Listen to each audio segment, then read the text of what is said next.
back to Weekly Guitar Videos, everybody. I'm your host, Neil. I'm Thomas. New face to the channel here, another good friend of mine who plays guitar. And he's a little more into the hard rock and metal kind of side of things. As you can see, as I'm all decked out in my Metallica wear, rocking a Metallica guitar. It's just what I do. It is. He does it quite well, I'll give him that too.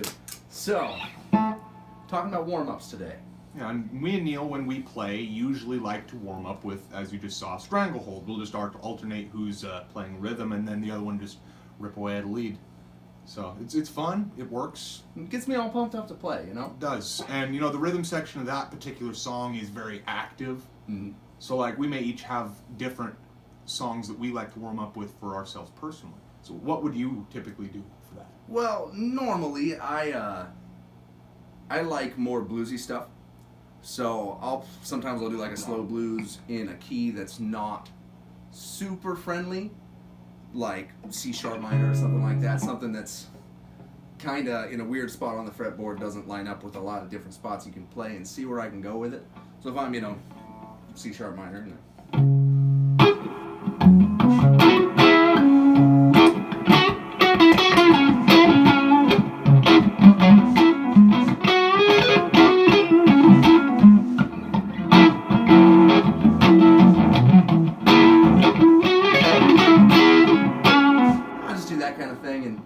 Kind of just see how much I can squeeze into the space between playing rhythm with it. That's kind of a fun little thing that I do.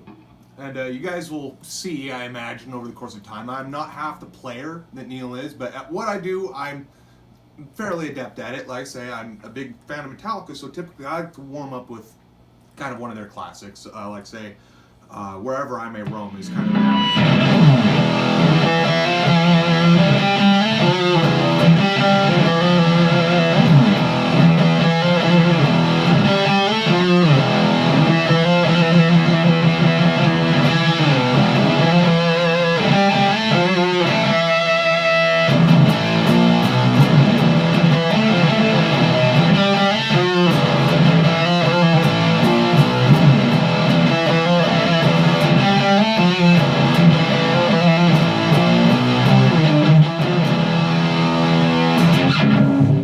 kind of fits the crunching style power chords type of thing that I usually would play if I was playing on my own.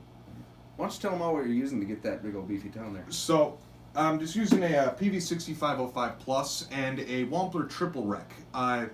The pedal has done wonders for me. I am intending to in the future hopefully get a Mesa Boogie Mark V, of which is actually what Metallica would use with more or less this guitar. All hail the mighty Metallica. And you can't really get quite that level of beef without the active pickups, so something like this rig works really well for that. Yeah, that's a James Hetfield guitar, right? It is indeed. This is the Snakebite. This is actually by LTD. It's just cheaper. I can't afford a really SP at this point in my life, but maybe someday. Someday I'd like one. But, yeah, so I'm playing trusty Telecaster. This has been... I haven't really talked much about this guitar besides the bender aspect of it, but I played that Strat that you guys seen in a couple videos for probably 10 years and finally settled on playing something else a little bit. I went through the gamut of buying guitars, Thomas remembers. Oh yeah, and he could probably blame me a little bit for his interest in tellies, as I believe the first one you ever owned was from me, if I'm not mistaken. It sure was. That Made in Mexico... was it the Nashville edition with the middle pickup? Indeed. Oh yeah, that was a sweet old telly. For a Made in Mexico edition of the telly, it did really well. I'm actually really sad that it's gone. It is. I kind of I'll have to get another one of them. If we can find another one in that good a condition that works as well. Yeah, those were pretty shoddy. I remember picking up a few of those. And that is something when you're looking at like a Made in Mexico Fender, for instance, you got to be really careful with the quality control because it can run the gambit from great to terrible. Because I'd seen them where like the gun didn't even seem like it was completely finished, where paint was missing around the neck pocket. Mm-hmm. On the same guitar, the one that I had and then sold to you, and then you got rid of for whatever you got at the time. Who knows? I went through so 30 guitars ago. Yeah. So a little sampler. I had an SG. I had a Les Paul Jr. I had a couple different Telecasters, a PRS. I think I had another Strat in there too, and I played through a deluxe reverb for a long time. I'm rocking you the had old... that Jack White special. Oh yeah, the old Airline. Yeah, they're the old. That was an interesting one. That was some of you might know that guitar that Jack White played in the White Stripes, the crazy dimensions it had. But I played through a deluxe reverb for a long time, and good old Vox is kind of holding its own for me right now. It's rocks a little harder, so I can play this kind of stuff with Thomas a little more. And Yeah, works a little better than playing rock and metal through a Fender. it's a hard thing to do. They're not really built for it. But maybe I'll show a couple more little warm up things that I'll do. Go for it. After I talk about the Tele a little more, yeah. So this just a made in Mexico standard, but it really, for whatever reason, has really connected with me, and it's doesn't feel that much better than any other made in Mexico Tele that I've played, but it does a little bit, and it sounds pretty dang good. I mean, I'm really impressed with it.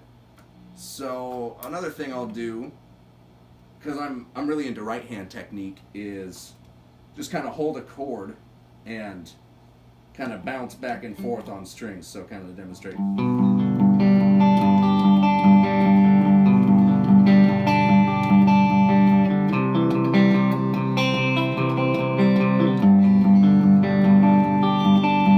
And that just kind of gets the right hand into the equation a little bit.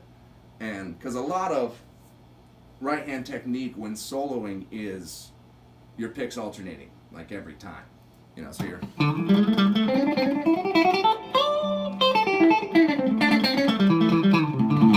Little bit of wisdom from a mandolin player of all things, Chris Thiele, talks about doing that kind of thing with your right hand, and it really opened up faster playing for me.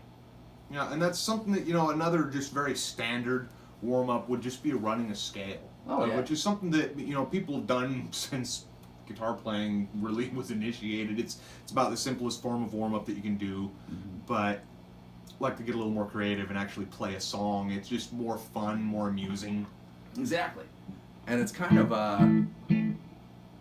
it's just kind of like, okay, I'm ready to rock. You know? Yeah, and if you find a song that is kind of a standard, like a baseline of like the type of music that you want to play or the type of music that you intend to be playing, that often can work as a really good warm-up. Like I say, for me, play a lot of Metallica. Wherever I May Roam is a good one for me to play. Now, a disclaimer here, as you saw, I did miss a few notes right off the bat when I started playing. I was kind of upset with myself for that. But, it happens. That's why you're warming up. Because you don't want, when you get into the more complex songs, you don't want to be doing that then. Mm-hmm. And so if you're playing in a band and you're a singer, also a good idea to warm up your voice. And you can kind of, it's really simple to warm up your voice. Just kind of hum along with, like you can play octaves and go, and, work it up. So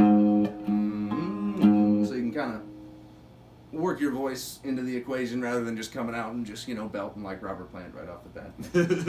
Because that's a real good Which way really nobody but him could do. So. Yeah, a lot of people have tried and a lot of people have failed. Indeed.